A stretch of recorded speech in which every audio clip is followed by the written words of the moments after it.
নতুন আলুর পরাটা সবারই খুব কম বেশি পছন্দ। আমার তো পছন্দই। আমার আজকের রেসিপি নতুন আলুর পরোটা। এর জন্য আমি নিয়ে নিচ্ছি আগে থেকে সেদ্ধ করে ম্যাশ করে রাখা আলু। এখানে আমি মোটামুটি বড় সাইজের ৫টা আলু সেদ্ধ করে ম্যাশ করে নিয়েছি। সাথে নিচ্ছি ২টি শুকনো মরিচ, একটু পেঁয়াজ কুচি এবং ধনেপাতা কুচি, স্বাদ মতো লবণ, আ ১/২ চা চামচ গরম মসলা গুঁড়ো এবং ১/২ চা চামচ জিরা গুঁড়া। এবার মরিচ চটকে সবগুলো উপকরণ একসাথে মাখিয়ে নিব। যারা ঝাল খেতে পছন্দ করেন তারা মরিচ বাড়িয়ে নিতে পারেন এবং গুঁড়া মরিচও অ্যাড করতে পারেন।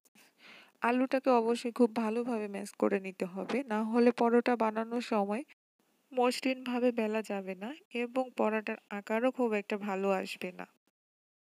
তাই অবশ্যই আলুকে খুব ভালোভাবে ম্যাশ করতে হবে। যারা ঝাল খেতে পছন্দ করেন তারা মরিচ বাড়িয়ে নিতে পারেন। এবার আমি এখানে দিব ময়দা। ময়দাটা আমি মেপে দিচ্ছি না।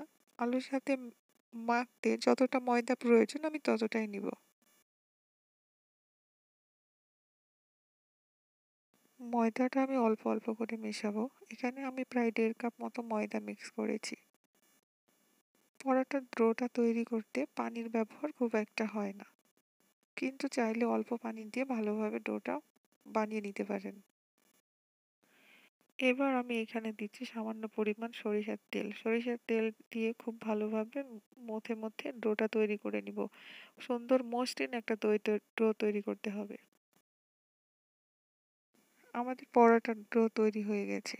পরোটার ডো তৈরি করে রেস্টে রাখার কোনো দরকার নেই। আমরা পরোটার জন্য ছোট ছোট লেচি কেটে নিচ্ছি। এখানে ডো থেকে ৬টা লেচি হয়েছে। এবার আমরা পরোটা বেলে নিব। সামান্য একটু ময়দার সাথে আর পরোটাটা গোল গোল করে বেলে নিব। আমি সবগুলো একসাথে বেলে নিয়ে চুলায় চলে যাব ভাজার জন্য। আমরা চলে আসলাম ভাজার জন্য। পরোটা কিভাবে ভাজতে হয় এটা বলার দরকার নেই। আমরা সবাই কম বেশি পরোটা ভেজে থাকি। তেল দিয়ে উল্টে পাল্টে ভেজে নিব। আপনারা দেখতেই পাচ্ছেন আমি পরোটাটা কিভাবে ভাজছি।